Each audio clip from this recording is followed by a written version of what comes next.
Welcome back to OtakuDaiKun. Dai here. I wasn't originally planning to make this video, but because I'm hard at work making Tsukihime remake content, I figured today's topic would suffice for something compelling outside of Type Moon.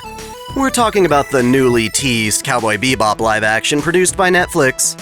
Specifically, we'll be addressing the controversy surrounding Faye Valentine's new, more conservative outfit, as well as addressing the snarky, sarcastic comments made by Faye's actress, Daniela Pineda. As you might already know, I saw this controversy coming from a while away, having made a video showing my lack of hope in the adaptation the moment the creators mentioned they wouldn't be retaining Faye's iconic costume because it wasn't something a real woman would wear. Now that we actually get to see this new outfit, it's all but confirmed my suspicion that the creators wanted to censor Faye's outward sex appeal. There's still the yellow jacket, though it's noticeably tightened up so as to not expose her cleavage. It also extends much further down from her chest. This, in conjunction with her high-rise skirt, pretty much eliminates any of the character's midriff. Sure, there's a tiny bit, but it's kinda like seeing a single pepperoni on an entire pizza. Strangely, this skirt is black, as are her stockings. Lastly, her outer jacket, which was typically just an accessory she'd wear around her elbows, is now being worn on top of everything else as extra coverage. Obviously myself, as well as many other fans of the original show, found these changes frustrating, especially considering they seem to have gotten everything else right. Why Faye of all things? Well, the key suspicion is that it's some kind of feminist push against the tyranny of the male gaze. After all, it's far from the first time Hollywood has claimed that exposed women are no longer appropriate for this day and age. When the creators go on record saying a real woman wouldn't wear Faye's outfit, such a vague statement leaves a lot of room for interpretation. In reaction to criticism, Daniela took to Instagram, berating fans for not showering the preview materials with absolute praise. First off, she reacts to a straw man criticism that she herself doesn't have the same figure as Faye. In general, this would actually be a fair criticism. When casting for an adaptation, you'd obviously want to cast people who actually look like their original counterpart. At the very least, you wouldn't cast an obese or plus-sized model to play such a slender bombshell. By the same token, all the male superheroes we see as of late are guys who had to seriously bulk up to fit their roles. There's nothing wrong with aspiring to an ideal when it comes to creating fictional films. Thing is, though, nobody was complaining about her body. Daniela is, from all the photos I've seen of her, very attractive. Ironically, the heartless attitude she shows in her Instagram rant actually fits the character quite nicely, so let's just outright ignore that whole first part of her response, as all legitimate criticism remains entirely focused on her outfit. She condescendingly claims that they tried to do Faye's original outfit, but because it was made of metaphorical tissue paper, it kept tearing during her stunt work. She also cites how it was uncomfortable, giving her wedgies and folding into her every crack. On the surface, this seems to clarify that the primary reason for Faye's outfit change was out of practicality, and that's what was meant by something a real woman would wear. Except I'm not buying it. These excuses are either lies or cop-outs, and from plenty of argument on Twitter, I now have many angles from which to support my stance. People defending Daniela seem to fall under two categories. People who are being apologists to the struggles of filmmaking, and people who try to ignore civil discussion by calling critics horny man-baby neckbeards who are triggered that they can't fap to her. Naturally, I'll be addressing both. For me, the biggest reason for not accepting Daniela's excuses comes down to movie magic. Between both practical and digital effects, movies pretty much have no limit to what they can portray on screen, so long as they have the proper talent and budget. While it may not have made for a very good movie, Disney's Lion King remake shows how even photorealistic, organic beings like animals can be gorgeously rendered. Again, it didn't make for a good movie, but its failure wasn't because the CG animals didn't look real. Rather, the way these animals acted and spoke just didn't blend with the realistic aesthetic. On the other hand, we've got brilliant practical effects that can bring us lifelike alien creatures, portrayed by actors wearing sweaty, hand-sculpted suits.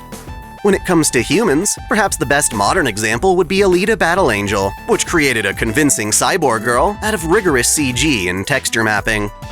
While I'm not saying they should, I'm saying they could, technically, have put Daniela in a green screen suit and put any costume on her they wanted. Instead, we're facing what I've described before as selective realism. In a world with spaceships and cosmic gunfights, the creators of this live action have decided to draw the line for realism not at any of the wilder parts of Bebop's world, but at Faye's costume. Let's be totally honest. If they really wanted to pull this off with Faye's original costume, they definitely could, leading me to believe there were more political reasons for the change. After all, let's look at the classic outfit itself. This isn't a fucking Kill la Kill live action. The unrealistic part people refer to pretty much boils down to a pair of low-rise short shorts and a button-up crop top. In all honesty, the top they use for Daniela is the most accurate part. She may not be as busty as Faye, but there's plenty of room for a push-up bra under there. Hell, in this exact shot, Daniela is showing us more chest than Faye's buttoned-up top, and there are hundreds of action women in movies sporting a tank top. That just leaves the shorts. They're literally just that, shorts, something we see women wearing casually on the streets all the time. Are you really telling me Hollywood can't make a durable two-piece like this that wouldn't tear under action? If the costume crew behind Lord of the Rings can hand-make hundreds of chainmail armors, I'm sure Netflix can spare to create a couple of shorts and crop tops that don't qualify as tissue paper. Fans often cite how there are dozens of amazing Faye Valentine cosplays out there that seem to have no trouble getting the look right. The common response I get is that cosplayers don't have to do stunts, but that's a terrible counter-argument. Sure, cosplayers only have to pose for a few seconds to get a good picture, but they're also operating on a ridiculously meager budget. Cosplays are usually self-funded by fans who aren't necessarily professionals with industry experience. Just because their costumes may not survive under action, that doesn't mean by any stretch that a major motion picture studio's budget can't make a far superior version that looks identical. While cosplayers don't do stunts, that doesn't mean there aren't stunt women out there who can rock their athletic prowess in equally exposed clothing. The real reason isn't that the costume can't be done, it's just that they won't do it. And even if they claim they've tried, it certainly wasn't a very earnest attempt, I can assure you. That's where the whole Wedgies thing comes in. Assuming Netflix is paying her what she deserves as a professional actress in a major production, are Wedgies really the end of the freaking world? Actors have endured far worse for less iconic roles. I'm sure the people who play Chewbacca have it worse, being stuck in full bodysuits for hours at a time. At least a revealing outfit gives her skin room to breathe. Another counterpoint that gets tossed around is that stunts can be more dangerous for women because, unlike their male counterparts, their exposed bodies can't be fitted with the same degree of protective padding. While this may be true, does that really mean it isn't a worthwhile pursuit? Taking risks is part of the industry. When Sean Astin took on the role of a frail hobbit, he knew that meant walking around in bare feet covered only by prosthetics. This caused him to slice open his foot on some sharp underwater rocks, and while that was terrible, it clearly didn't cause him to sacrifice the fantasy for his own comfort. Same goes for Viggo Mortensen, who broke his toes when kicking a helmet, even though his feet were fully covered. The film 300 stars an entire cast of half-naked men fighting each other with swords on a battlefield. Granted, much of the filming took place in a green screen studio, but even that poses a risk of injury. Looking back on Bebop, I have to ask just what stunts this Faye is even doing. The original character can throw a good punch or kick, but most of the time she's firing off guns and piloting ships. Nobody's expecting her to pull off somersaults. Again, with enough talent and money, Netflix could easily keep the classic outfit without endangering any performers unreasonably. Either they're taking the easy way out, hoping to save on production costs, or Faye's censorship truly is an attempt to subvert the male gaze. There's plenty of reasons to suspect this, given how mainstream media was quick to condemn all criticism as the raging of horny men. In an effort to make things more woke and inclusive, Western society seems to have gotten the false idea that women can't be both strong and sexy, that a woman's clothing and body aren't empowering if the presumed straight white male happens to get off on it. Anime fans are pretty used to this by now, as time and time again, female characters are being censored to fit arbitrary Western standards. Even when it's nothing risque, Hollywood studios keep stepping in and trying to bank off anime without paying the proper respects. It's pretty much been proven by now that if your goal is to profit off an IP, you won't succeed unless you do good by the fans. While on a different scale, this isn't any different from when fans voiced their complaints about the ugly Sonic live action. The film was bound for failure, but wound up pretty successful after deciding to listen to the fans and give them a Sonic that actually looks like Sonic. There are two main reasons Faye's outfit matters. First, it doesn't live up to the original. Even if its appeal is obviously sexual, and a lot of interested men happen to celebrate the design, that doesn't mean their concerns aren't valid. This is another example of Hollywood barging into a niche fandom and thinking they can sell their film just because it has a recognizable name. Despite this failing more than it succeeds, these studios still hate and don't know how to handle hearing no from the very people who would otherwise flock in droves to see their film if it were better. By not providing what fans enjoy about the original, and then mocking them for having liked it, these studios are saying they don't care. Maybe there's an audience of normies who don't mind the change, but that comes off as appropriating geek culture for the mainstream.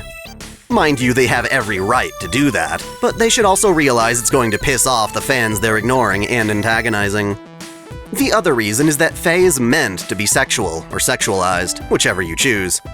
Her character is a femme fatale who uses her attractiveness to gain the upper hand over her victims. Even in her leisure, she can be seen sunbathing in a bikini on the Bebop's deck.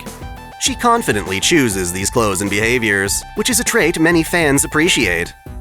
Sure, she's not a real person, she was written to be this way, but that didn't seem to become a problem until a real woman stepped in trying to portray her. Even so, it's her job to be someone she's not. That's what acting is, and complaining about a wedgie or two doesn't seem like a legit concern for what should be a tremendous production of one of the greatest anime of all time.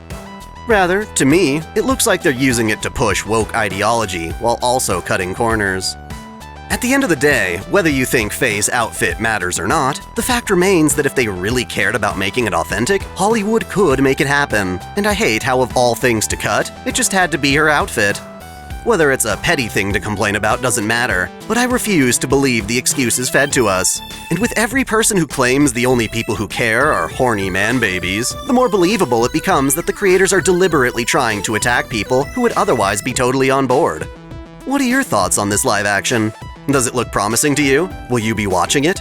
Personally, whatever I wind up doing, I'm sure I'll be disappointed, not just by the change itself, but by the sour attitude of the creators and their apologists. Thanks for watching! If you enjoy this channel, help us grow by liking, commenting, sharing the video, subscribing to OtakuDaiKun, and most of all, smashing that notification bell so you don't miss out on all of our anime discussion, lore, or Let's Play content. You can support us directly through Patreon, Subscribestar, or our YouTube membership, all of which come with benefits like exclusive vids and early access. As always, celebrate your fandom!